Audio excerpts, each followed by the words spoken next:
now, George Will, NewsNation senior political contributor, Pulitzer Prize-winning columnist. I will quote to you one of your favorite quotes from Ernest Hemingway. I think you know where I am going with this. In The Sun Also Rises, how did you go bankrupt? Two ways, gradually, then suddenly. Are we at the suddenly time frame yet?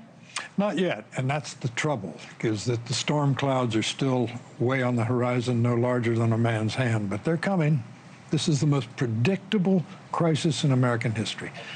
Leland, what's terrifying in Washington isn't the discord about which we hear so much, it's the consensus.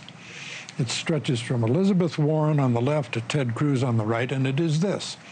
We should run enormous deficits, budget deficits. $2 trillion a year is now the new normal. Enormous deficits at every point in the business cycle, with 2% growth at more than full employment, which we are now. There are about 6 million unfilled jobs, less than that unemployed. That's what's terrifying. Think about the American family. In 2011, the average American family's share of the national debt was, we will put up on the screen, $45,000. Today, it is $107,000 per citizen. For the rest of America, and a lot of it, that is quite happy with what Donald Trump is doing and feel as though they are now heard and that finally that there is a chance for them to get a good paying job and have respect and on and on. What is the way to convince them that this matters? Tell them, first of all, it's going to require higher interest rates to draw people into the auctions of the Treasury bills to finance this as we borrow the money. So higher home, higher auto loans. Higher credit cards. Everything goes up, so they're going to pay there. Tell them also that you just used the figure $3.8 trillion added to the debt in 10 years, which is the official responsible sum. But what they're counting on is trillions of dollars of tax revenue loss expiring after 4 years. Everyone knows those provisions will be renewed. So the real number is $5.2 trillion that they're adding to this. Well, a trillion there. It doesn't seem as though they care much.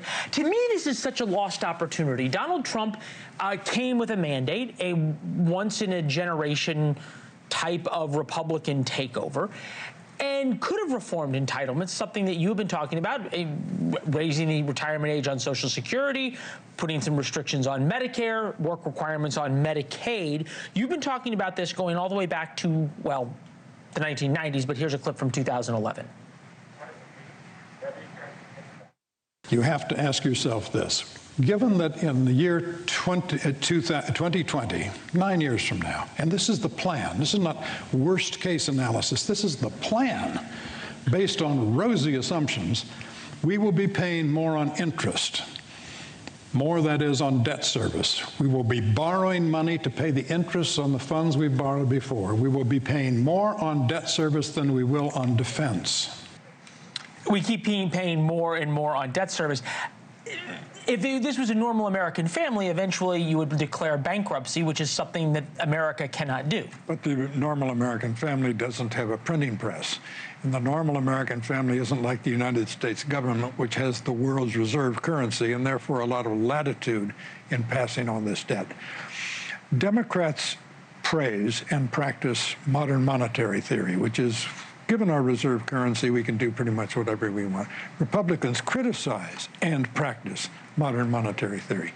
Political scientists, Leland, for 60 years now, have been pointing out that the American people are rhetorical conservatives but operational liberals. They talk like Jeffersonians, but they insist on being governed by Franklin Roosevelt.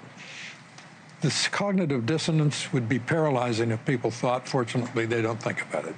Fortunately, they don't think about it. I said in my introduction that my kids are going to be the ones who are going to have to deal with this, and most politicians can't blame them. Why should they do anything hard right now when it's not going to be their problem? They're not going to be alive for it. Is my kids the right time frame? Well, they're going to pay part of it.